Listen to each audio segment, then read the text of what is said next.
Auditory and speech abilities combine a good ear and a pleasing voice. These are qualities that serve a singer well.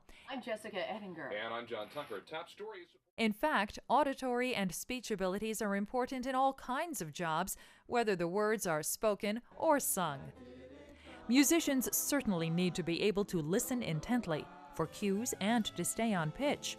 They also need to sense the dynamics of the sound they produce so that they don't play too loudly or too softly. That ability is called hearing sensitivity. Auditory attention means the ability to focus your hearing. That's a useful skill for a social service worker listening to a client in a busy office. It's also helpful for a motorboat mechanic listening to a motor in a noisy workshop.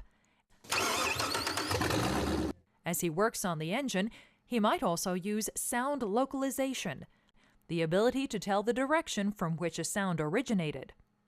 Speech recognition is absolutely necessary for people communicating with customers they don't see in person.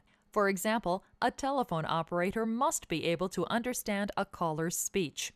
And a receptionist also needs speech recognition to direct a call or take an accurate message.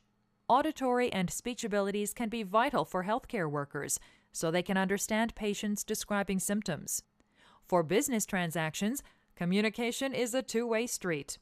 People in sales should not only talk clearly, but they should also listen carefully to understand their customers' needs.